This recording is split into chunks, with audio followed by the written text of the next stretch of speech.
Amis cinophiles, bonjour. Aujourd'hui, on va parler de l'avantage d'apprendre le chinois quand on est dyslexique. Ça fait du bien.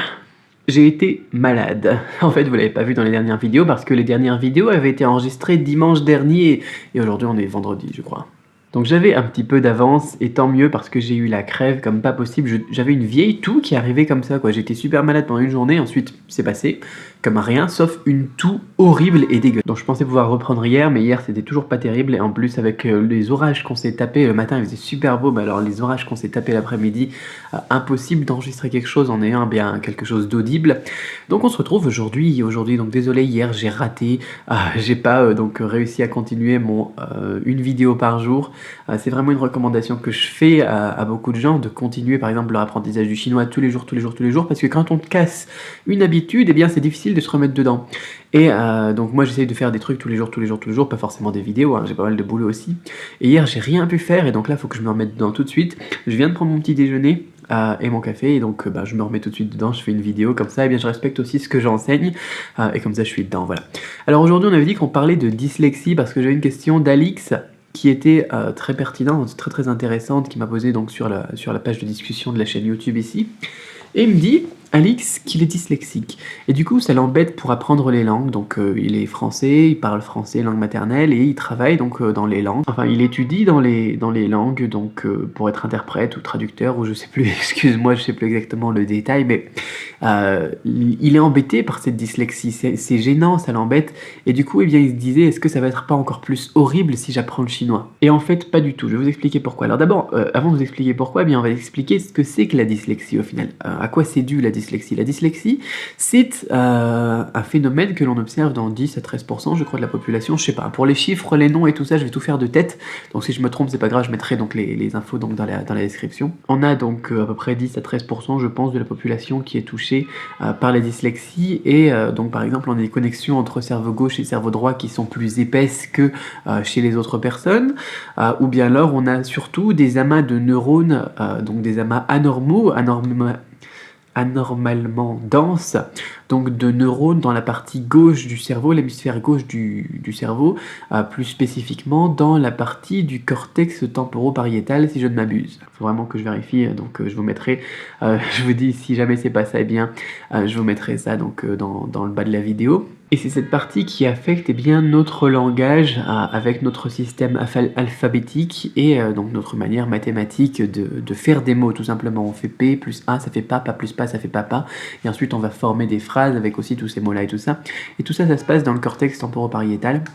Et c'est là où ça devient intéressant. Parce qu'en Chine, il y a aussi des dyslexiques. La dyslexie existe aussi.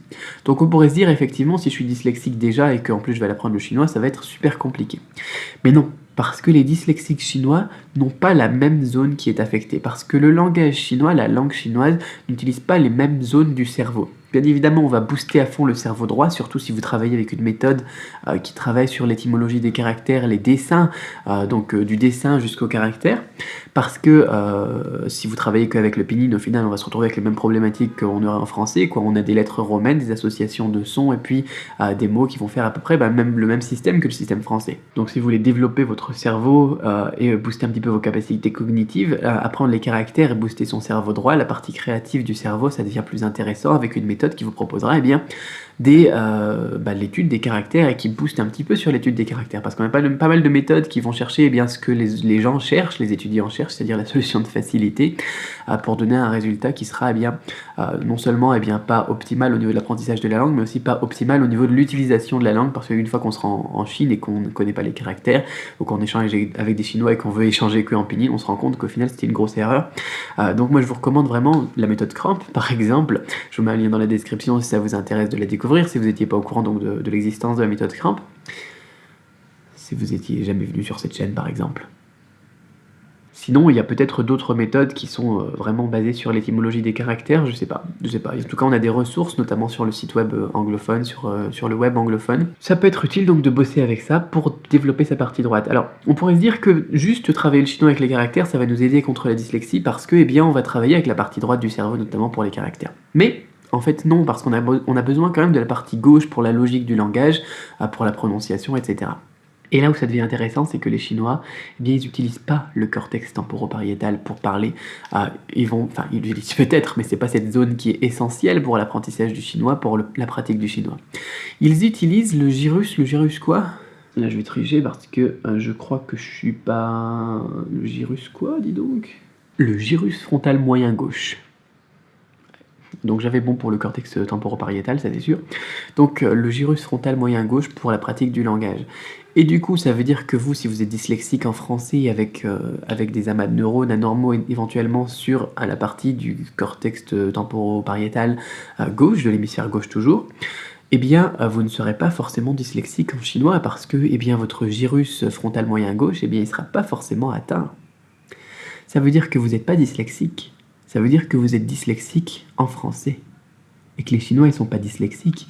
Ils sont dyslexiques en chinois. Mais ils seront pas forcément dyslexiques en français, tout comme vous ne serez pas forcément dyslexique en chinois.